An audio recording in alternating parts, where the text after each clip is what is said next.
रिश्तेदारी बराबरी से निभानी पड़ेगी पतिदेव। आने वाले कुछ दिन सामान्य ही बीत रहे थे। कुछ दिन बाद शर्मिंदा होते हुए अंजलि साड़ी और पायल लेकर अपनी नई भाभी को देखने पहुंच गई।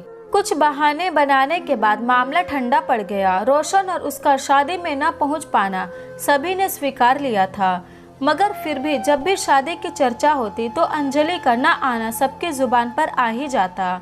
गाय भगाए ताने कस ही दिए जाते। अरे तू तो हमारे यहाँ शादी में आई नहीं, आ जाती तो अच्छा लगता। इस तरह की बातें अब जिंदगी भर से सुननी ही पड़ेगी।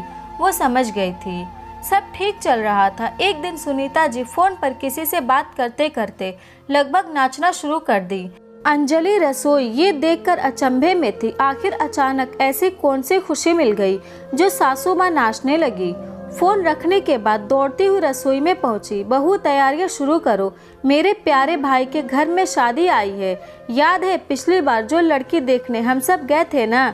अरे वो आगरा वाली लड़की जिसमें तुम भी साथ चली थी, वो पक्की हो गई है। भाई साहब सगाई कर रहे हैं, हम सबको बुलाया है। आखिर मेरे भाई के घर की आखिरी शादी है। मैं तो 1 महीने पहले से ही चली जाऊंगी। तुम और रोशन जल्द से जल्द पहुंच जाना। अच्छा ऐसा करो, तुम आज खाने में खीर पूरी बनाओ, भगवान का भोग लगाओ। मैंने भी कितनी मन्नतें मांगी थी, आज पूरी हो गई। सच घर में शादी हो तो तन बदन प्रसन्न हो जाता है। सास की बात सुन अंजलि सोचने लगी, घर में शादी, ये तो मायके की शादी है ना, इसमें से नाचने कूदने की कौन सी बात हो गई।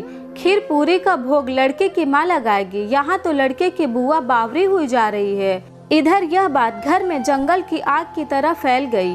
रोशन हाफ डे की छुट्टी लेकर अपनी माँ के साथ बैठकर सोच विचार करने में डूब गए। कितनी शॉपिंग करनी है, मामा की कैसे मदद करनी है, टिकट वगैरह कब करानी है, और भी न जाने क्या क्या। माँ बेटे की जुगलबंदी अंजलि देख देखकर परेशान हो गई और पूछ ही बैठी, मम्मी जी ये तो आपके मायके की शादी है ना, इसमें पापा जी तो जाएंगे ही नहीं, फिर हम लोग जाकर क्या करेंगे? और जब कोई नहीं जाएगा तो आप भी क्या करोगी? बहू तुम्हारा दिमाग खराब हो गया है, मेरे भाई के घर में शादी है, बहन न जाए ऐसा कैसे हो सकता है? और तुम्हारे ससुर जी क्यों नहीं जाएंगे? और रोशन और ऋतिक तो बचपन से साथ में खेलते हैं, 1 साल का अंतर है, सगे भाई से भी ज्यादा प्यार है दोनों में। हम सब तो जरूर जाएंगे। यह क्या लगा रखा है मायके की शादी? मेरी शादी हो गई इसका मतलब मैं मेरे मायके की शादियों में नहीं जा सकती क्या? और तुम ये फालतू बातें ना करो, जितना कहा जाए उतना ही करो। जाओ चाय पकोड़े भी बनाकर लेकर आओ। रसोई में भेज दिया। जाते जाते अंजलि के दिमाग में एक बात तो साफ हो गई, अच्छा तो सास पति अपने लिए नियम अलग रखते हैं और इस घर में बहू के लिए नियम अलग है।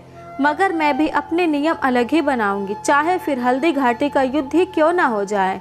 दिन रात रोशन बस अपने भाई ऋतिक के बारे में अंजलि को बताना शुरू कर देता है और आने वाले वीकेंड का बेसब्री से इंतजार करता है।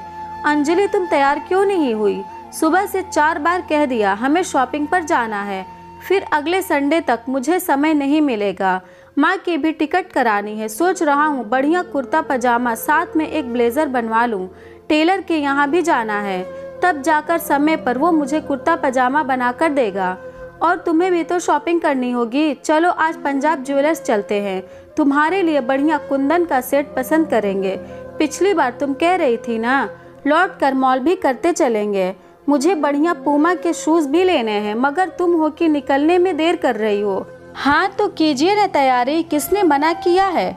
आपके घर में शादी है, जो मर्जी आए करिए, मगर मुझे कोई शॉपिंग नहीं करनी और नहीं कोई तैयारी, क्योंकि मैं शादी में नहीं जा रही हूँ। दृढ़ निश्चय होकर अंजलि बोली। रोशन बोला, कैसी बातें करती हो? मेरे मामा के बेटे की शादी है और अब मैं शादीशुदा हूँ तो तुम्हारे साथ ही जाऊँगा ना। और वैसे भी मौसी मामियों का फ़ोन आया था, कह रही थी नई दुल्हनिया को दोबारा ढंग से देखेंगी। शादी की भागम भाग में अच्छे से मिल नहीं पाए थे। अब तुम सबसे अच्छी से जान पहचान कर लेना, ताकि आगे भी हम मिले तो तुम सबको पहचान सको। अरे ये तो सब आपके रिश्तेदार हैं, मैं सबसे जान पहचान बनाकर क्या करूँगी? आप उनके भांजे हैं, आपके भाई की शादी है तो आप ही से जान पहचान करेंगे ना, इसलिए आपका ही जाना ज़रूरी है। मैं नहीं जाऊंगी तो चलेगा। अंजलि ये कैसी बहकी बहकी बातें कर रही हो? मैं शादीशुदा हूँ तो मुझे अपनी पत्नी के साथ ही जाना पड़ेगा। वरना सब पूछेंगे बहू क्यों नहीं आई। उन्हें क्या जवाब दूंगा? ये कहूँगा नक चढ़ी बहू, या उसे किसी से मिलना जुलना अच्छा नहीं लगता, या ससुराल बुरी लगती है इसलिए नहीं आई। मत भूलो ससुराल की जिम्मेदारी तुम्हारे हाथों में है। रोशन, जैसे आपकी शादी मेरे साथ हुई है वैसे ही मेरी शादी आपके साथ हुई है। जब आपके परिवार वाले रिश्तेदारों से मुझे रिश्ता निभाना है तो बराबरी से आपको भी मेरे ख़ानदान वालों से रिश्ता निभाना होगा। मगर पिछली बार आपने खुद ही मुझे कहा कि आपके मेरे रिश्तेदारों से रिश्तेदारी निभाने की ज़रूरत नहीं, तो फिर अब आप मुझसे वही उम्मीद क्यों कर रहे हैं? मुझे भी आपके परिवार की शादी में जाने का कोई इरादा नहीं। याद है आपने मनु की शादी में कितना तमाशा किया था, मुझे खून के आंसू रुलाया है, और अब आप कैसे उम्मीद कर सकते हैं कि मैं आपकी बात मानूंगी? आपके कहे पर शादियों में जाऊंगी। माफ़ कीजिए रोशन जी, इस बार मैं आपकी कोई बात नहीं मानने वाली। मैं आपकी धर्म पत्नी अर्धांगिनी हूँ, कोई गुलाम नहीं जो आपकी हर इच्छा को पूरा करने का ठेका लेकर बैठी रहूँ। जैसे ससुराल की जिम्मेदारी मेरी है वैसे ही आपके ससुराल की जिम्मेदारी भी आपकी है, बोल अंजलि वहाँ से जाने लगी। तब किसी काम से कमरे में पहुंची सुनीता जी ने सब सुन लिया। तब वे बोली, बहू की बात एकदम सही है, कहीं ना कहीं गलती मेरी भी है। अगर मैं चाहती तो रोशन को सही राह दिखाकर उसे तुम्हारे साथ मायके भेज सकती थी, मगर मैंने सोचा जो मेरे साथ हुआ वही तुम्हारे साथ भी करूं, इसलिए मैंने उसे शादी में न जाने का इशारा कर दिया। सच, मायके की शादी में अगर एक शादीशुदा लड़की अकेली शामिल हो तो 100 सवाल किए जाते हैं, जिसके बाद वो दूसरी शादियों में जाना बंद ही कर देती है। जबकि मुझे इस बात से सबक लेना चाहिए था, जो मेरे साथ हुआ मुझे बहू के साथ नहीं करना चाहिए था। रोशन, तुम अंजलि से माफ़ी मांगो और आगे से जब भी इसके मायके में कोई फंक्शन, त्यौहार, शादी होगी तुम बराबर से बढ़ चढ़कर हिस्सा लेना। कभी हमारी बहू को मायके में किसी की बात न सुननी पड़े, इसका ध्यान तुम्हें रखना पड़ेगा।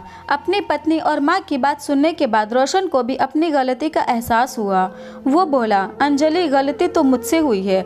आज जब तुमने वही व्यवहार मेरे साथ किया तो मुझे बिल्कुल अच्छा नहीं लगा, मगर अब मैं तुमसे वादा करता हूँ आगे ऐसी गलती दोबारा नहीं होगी। सही है, जब तुमने पूरे दिल से मुझे और मेरे घर वालों को अपनाया है तो मुझे भी सिर्फ तुमसे मतलब नहीं रखना चाहिए, तुम्हारे परिवार वालों को भी पूरे दिल से अपनाना चाहिए। तब अंजलि बोली, मुझे आप लोगों से कोई बदला नहीं लेना था, बस इतना समझाना था। रोशन ने जो किया गलत था, अगर मैं भी वैसा ही करने लगूँ तो आपको भी बुरा लगेगा। ये बात आपको समझानी चाहती थी। बस खुशी इस बात की है कि मेरी मंशा आप लोगों को समझ में आई।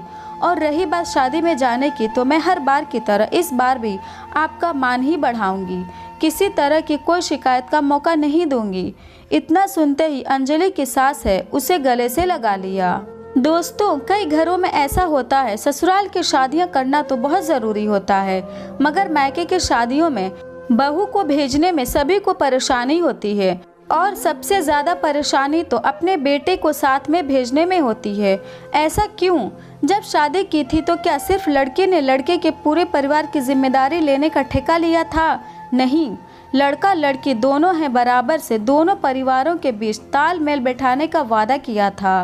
अगर ये स्टोरी आपको अच्छी लगी तो इस वीडियो को लाइक करें और नए हैं तो इस चैनल को भी तुरंत सब्सक्राइब करें।